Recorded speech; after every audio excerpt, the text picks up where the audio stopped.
La proposition de loi vise à l'interdiction du travail détaché en France et, pour être plus précis, à l'interdiction de l'application du régime européen actuel de travail détaché en France. Son objectif est de mettre un barrage au processus ordinaire de nivellement par le bas que le règlement de l'Union européenne et le traité de fonctionnement, le TFUE, permet, en particulier lorsqu'à l'article 153, il interdit l'harmonisation sociale. Du coup, la seule harmonisation qui se fait par le bas. Et on doit être très vigilant sur tous les processus qui encouragent ce nivellement par le bas. Au demeurant, dans le modèle de construction européenne tel que, par exemple, formulé M. Barroso, l'idée était que, puisqu'il n'y avait plus de fonds structurels en quantité suffisante pour effectuer auprès des nouveaux pays, en particulier les 10 qui sont entrés d'un coup, faire auprès de ces pays les mêmes efforts qu'il avait été fait dans le passé pour l'Espagne ou le Portugal ou même la Grèce, eh bien, chaque pays, en quelque sorte, pourrait tirer avantage de différentiels de législation sociale ou fiscale qui jouerait en quelque sorte le jeu, le mécanisme, mettrait en place un mécanisme de financement de leur développement.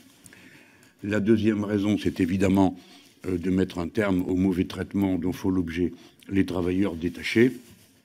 Et la troisième est évidemment de tarir la source de fraude permanente que représente ce dispositif. Je m'empresse de dire que la question que nous soulevons n'a pas pour objectif de critiquer les personnes de travailleurs détachés, ni non plus les syndicats qui les défendent pour faire valoir leurs droits, mais le système lui-même. Si quelque chose devait être dénoncé, c'est l'incurie de la planification des formations qui permet que des secteurs restent en tension, parce que c'est vrai qu'il y a des secteurs en tension, et d'ailleurs, c'est-à-dire des secteurs qui manquent de main-d'œuvre, et les droits et les pouvoirs qui sont reconnus, notamment aux régions, en relation avec l'éducation nationale pour planifier les formations, devraient permettre d'éviter que s'installent durablement dans le temps des tensions sur tel ou tel secteur de travail qualifié. Au demeurant, l'intention de départ, on va partir d'un bon préjugé ou d'une pensée aimable. On va se dire qu'au point de départ, le statut de travailleur détaché avait pour objectif de faciliter la vie de ceux qui circulent en Europe et de ceux qui travaillent à un endroit et puis à un autre, en tenant compte du fait qu'il arrive en effet que dans certaines circonstances, certaines qualifications très pointues soient absentes d'un pays et qu'on veuille se les procurer dans un autre et qu'à cette occasion, on essaye d'avoir une manière de faire fonctionner les protections sociales qui soit efficace. Bon, partons de ça. Mais clairement, nous n'en sommes plus là. Alors, ça me permet de faire deux préalables. Des gens circulaient en Europe et travaillaient d'un endroit à l'autre avant la première directive de travail détaché de 1996. On n'a pas attendu la directive pour que des gens travaillent d'un pays puis dans un autre. Et première observation. Deuxième observation, les chiffres montrent que nous n'en sommes plus à des qualifications rares qui passeraient d'un pays à l'autre et pour lesquels on choirait spécialement les travailleurs. En effet, depuis 2008, le nombre de travailleurs détachés a quintuplé. Nous sommes maintenant à 500 000 déclarations de travail détaché.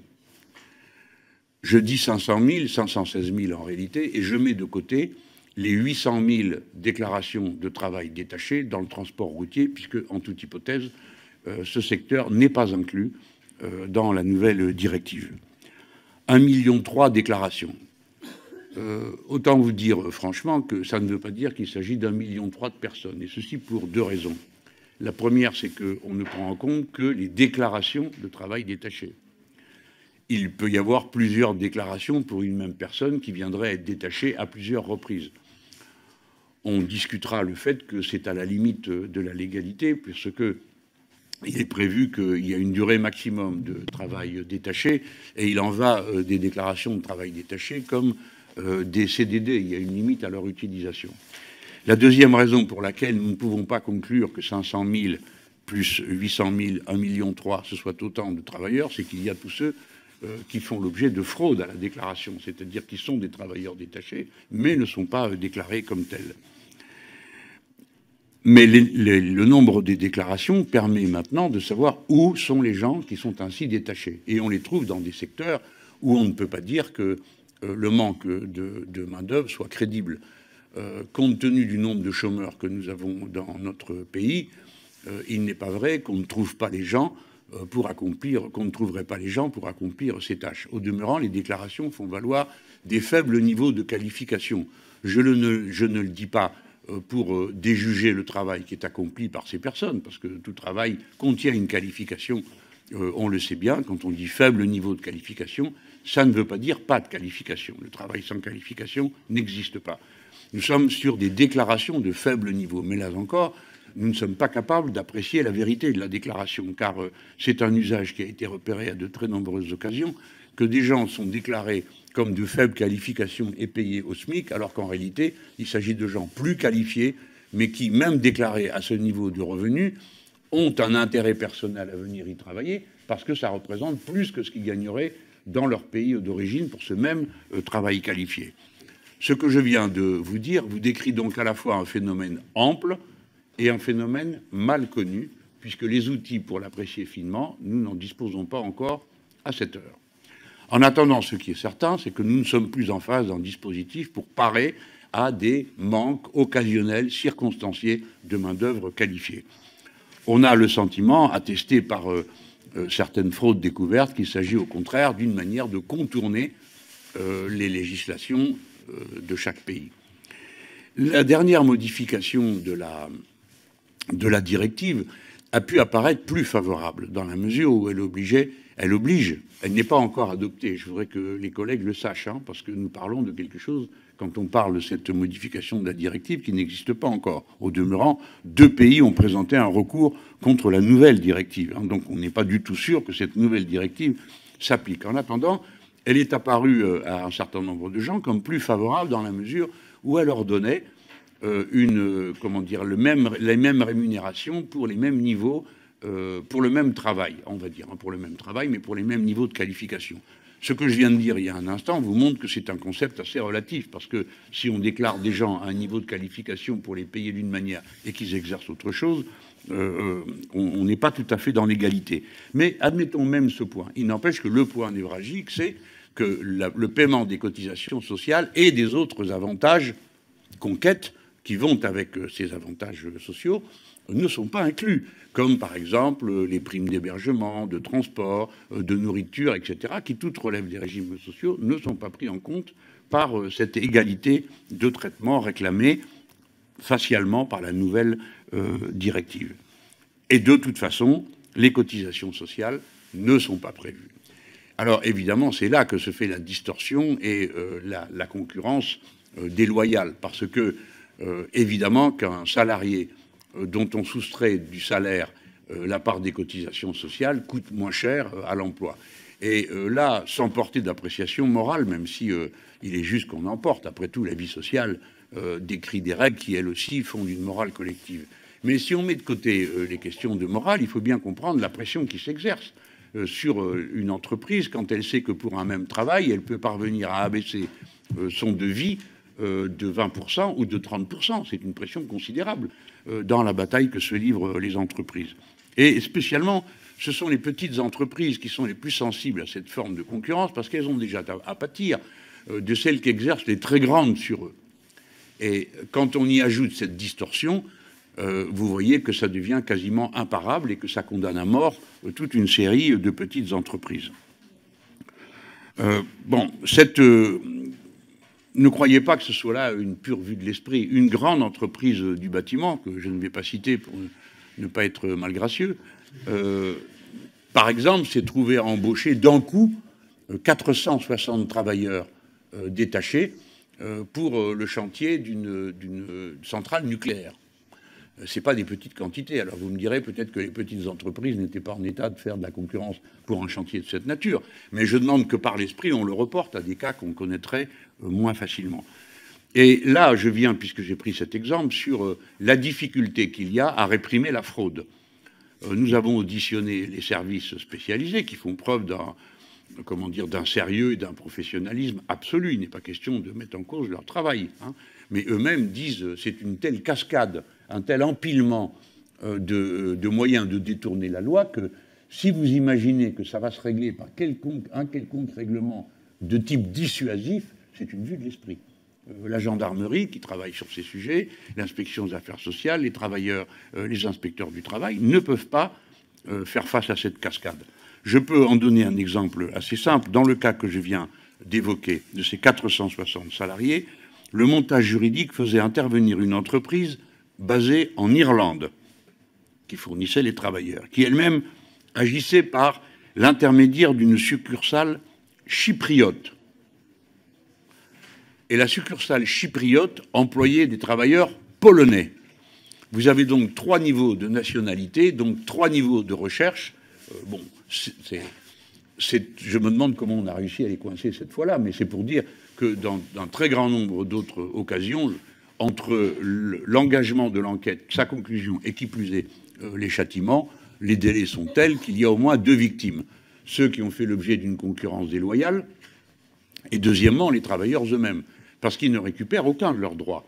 Il faut vous rendre compte qu'après avoir été payé au SMIC quand on vient de Pologne ou qu'on vient de Roumanie, il s'agirait de se tenir informé de ce qui se passe en France pour pouvoir engager des poursuites judiciaires avec son avocat ordinaire, comme on a tout plombier, tout peintre et tout maçon, pour réclamer la reconnaissance des droits acquis dans le travail. Vous voyez bien que ce n'est pas possible, et nous avons bien 2 victimes. Et clairement, à partir du moment où il est établi que la fraude est le plus souvent passe entre les mailles du filet, eh bien c'est une incitation à frauder. Au demeurant, ceux qui se font attraper, j'en viens maintenant à cela, c'est à peine 30% d'entre eux qui payent effectivement les amendes qui leur sont infligées. Et permettez-moi de dire que ces amendes ne sont pas à la hauteur des contrats qui sont traités. L'affaire dont je vous parle, ces 460 travailleurs, c'est conclu par une amende de 20 000 euros. Imaginez-vous ce que ça représente par rapport au contrat qui a pu être fait dans cette circonstance. Alors, on objecte que ce ne serait pas si grave, je pense que si, mais je voudrais montrer l'effet d'abord destructeur, au moins sur 2 budgets. Le premier, le budget de la sécurité sociale en France, parce qu'on le prend par le bout qu'on veut, mais le concept même de sécurité sociale est de prélever sur le salaire et la production de richesse. L'idée dans la sécurité sociale, c'est que c'est une cotisation, et une cotisation, c'est un salaire différé. Le salaire différé correspond, comme le salaire lui-même, à un partage de la valeur ajoutée entre l'actionnaire et le travailleur. Bon. Donc c'est de cette logique dont on sort, et ce sont autant de cotisations que n'a pas la sécurité sociale française. Dans l'autre sens, c'est les pays d'origine. Ne croyez pas que même à niveau faible de protection sociale, les pays d'origine se disent, ben, ma foi, faisons avec ce que nous avons. Non, on est passé à une autre étape où les pays d'origine abaissent, parce qu'ils sont en concurrence entre eux, leur niveau de protection sociale et d'exigence de protection sociale par rapport aux travailleurs détachés. L'exemple qu'on peut en donner, c'est en 2017 la Roumanie qui a adopté une réforme qui a réduit à 2% les cotisations sociales patronales.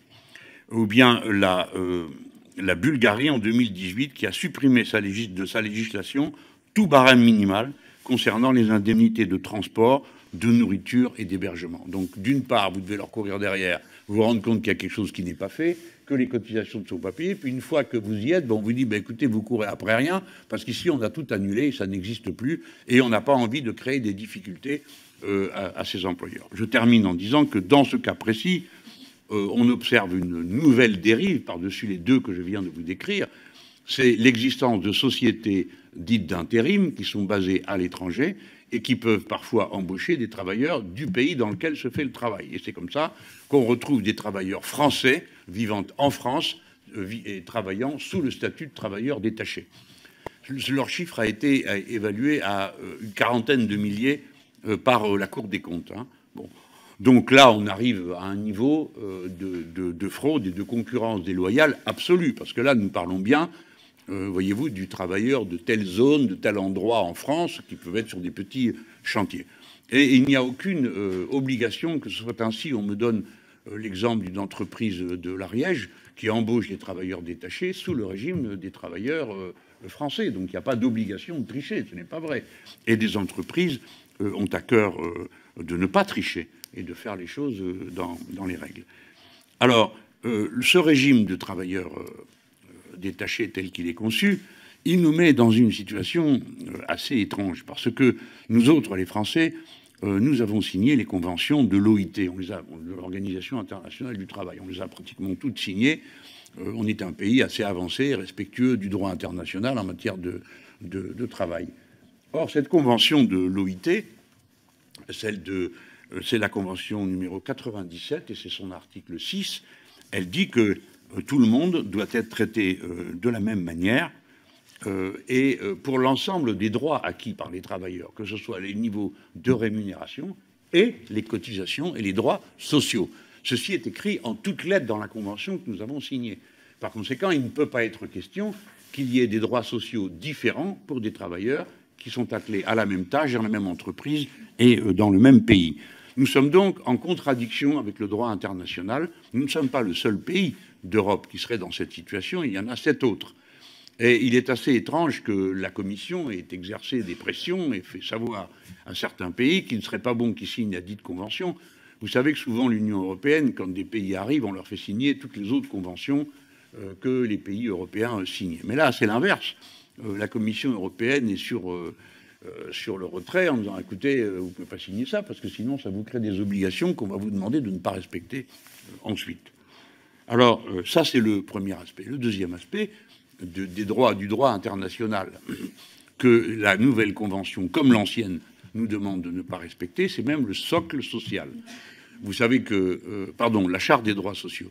Vous savez qu'à Göteborg, l'année dernière, a été voté un socle social. Je ne sais pas pourquoi tous ces gens ont éprouvé le besoin de réécrire ce qui avait été parfaitement bien écrit en 1989 dans la Charte des droits sociaux de Strasbourg. Et celle-ci prévoit explicitement la même chose, c'est-à-dire que tous les droits sociaux doivent être reconnus aux travailleurs et appliqués à chacun d'entre eux. Voilà toutes les raisons qui conduisent à dire qu'il faut cette fois-ci taper du poing sur la table et envoyer un signal que la France fait partie des rares pays capables de le faire, parce que sa puissance et la puissance de son économie, le recours qu'elle fait au travail détaché, nous sommes un des pays qui y fait le plus recours, avec la Belgique, permet d'afficher des intentions et de les voir respectées par tout le monde dans des conditions qui favorisent l'égalité de traitement sur notre sol et l'idée que nous faisons des droits sociaux. C'est la raison pour laquelle notre proposition de loi termine par un troisième article qui donne mandat à la France de renégocier et d'exiger en quelque sorte un opt-out, comme l'ont fait à plusieurs reprises d'autres pays européens sur le droit social. On se rappelle que les Anglais avaient obtenu un opt-out sur la durée maximale du temps de travail, parce qu'ils trouvaient que 48 heures, c'était pas assez dans une semaine et qu'on pouvait faire travailler les gens davantage. Donc ils ont demandé opt-out, ils sont sortis. Donc le troisième article pousse à cette rediscussion que la grande puissance que nous sommes est en état d'obtenir. Ce n'est pas la seule disposition pour laquelle je voudrais attirer votre attention, à part celle de l'interdiction. C'est que nous imaginons une clause du mieux-disant social. C'est-à-dire que si quelqu'un vient travailler chez nous, qui a un contrat de travail de travailleur détaché en formule normale, ou simplement vient travailler chez nous et se voit appliquer le droit français, on créerait une clause qui permettrait, dans le cas où le droit social est meilleur dans son pays d'origine, que ce soit ce droit qui s'applique. De la sorte, on voit que ce n'est pas une loi, ce n'est pas une proposition de loi dont l'objet est d'interrompre la libre circulation des travailleurs ou la mise en valeur de leurs qualifications lorsque celles-ci sont rares et que c'est une occasion d'avoir une bonne paye grâce à une bonne qualification. C'est le contraire. Voilà les arguments essentiels que je veux faire valoir devant vous pour défendre notre proposition, dans un moment où je crois qu'il faut donner un signal d'une volonté de retour de la force du droit social. Voyez-vous, j'ai été très alarmé de ce socle, parce que pour la première fois, on a vu disparaître des choses qui étaient au départ dans les textes fondateurs de l'Union européenne, comme l'idée que la réduction du temps de travail était un objectif de tous les États européens. Ça a disparu du socle. On y a introduit, par contre, le droit pour les employeurs de faire de bons profits. Ben, personne ne s'est attendu à ce que, dans le régime économique qu'est le nôtre, les employeurs cherchent autre chose que de faire de bons profits. Peut-on le leur reprocher? Ça ne vient pas à l'esprit.